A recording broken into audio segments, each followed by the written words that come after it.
முள்ளிவாய்க்கால் படுகொலையின் 4ஆம் ஆண்டு நினைவு நாளை ஒட்டி இறுதிப் போரில் உயிர் நீத்தவர்களுக்கு பல்வேறு நாடுகளில் நினைவஞ்சலி செலுத்தப்பட்டது. இலங்கையில் 2009ஆம் ஆண்டு மே 18ஆம் தேதி நடந்த முள்ளிவாய்க்கால் படுகொலையில் உயிரிழந்தவர்களுக்கு அஞ்சலி செலுத்தும் நிகழ்ச்சிகள் இலங்கை, தமிழகம் மட்டுமல்லாமல் கனடா, பிரிட்டன் உள்ளிட்ட நாடுகளிலும் நடந்தது. இலங்கையில் தமிழ் தேசிய கூட்டமைப்பு மற்றும் தமிழ் தேசிய மக்கள் முன்னணியினர் யாழ்ப்பாணத்தில் உள்ள தங்களது கட்சி அலுவலகத்தில் அஞ்சலி செலுத்தினர்.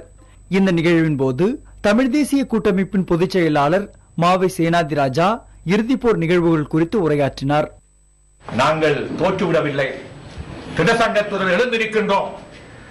எங்களுடைய மக்களை அநியாயமாக கொண்டு குவித்தாலும், சர்வதேச அரங்கிலே இந்த அரசுக்கு எதிராக போர்க்குற்றம் சுமத்தி இருந்தாலும், நாங்கள் அதற்கு அப்பால் எங்களுடைய ஆன்ம ரீதியாக எங்களுக்கு உரித்தான புறப்புரிமைக்கு உரித்தான சுய அடிப்படையில் எங்கள் மண்ணில் எங்களுக்கு உரித்தான அந்த உரித்தை நிலைநாட்டுவதற்காக நாங்கள் போராட வேண்டியவர்களாக திடசங்கற்பம் கொண்டிருக்கிறோம் என்பதை நாங்கள் மீண்டும் மீண்டும் வலியுறுத்தி இருக்கின்றோம். சென்னை காந்தி சிலை அருகே இலங்கை அரசுக்கு எதிர்ப்பு தெரிவித்து போராட்டம் நடத்திய தமிழீழ விடுதலைக்கான மாணவ கூட்டமைப்பைச் சேர்ந்த 50க்கும் மேற்பட்ட மாணவர்கள் கைது செய்யப்பட்டு பின்னர் விடுவிக்கப்பட்டனர்.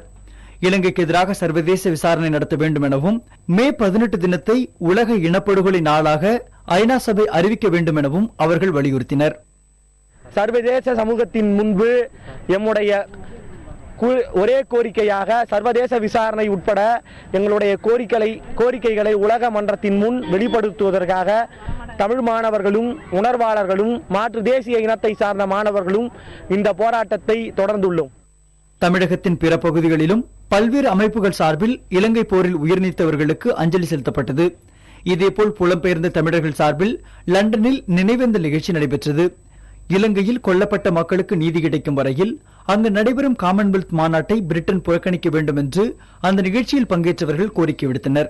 இதேபோல் கனடாவிலும் இறுதிப் போரில் உயிர் நீத்தவர்களுக்காக கருத்தரங்குகளும் நினைவேந்தல் நிகழ்ச்சிகளும் நடத்தப்பட்டன. புதிய தலைமுறைக்காக செய்தியாளர் குழுவுடன் எம் மணிகண்டன் மற்றும் அரிகரீகன்.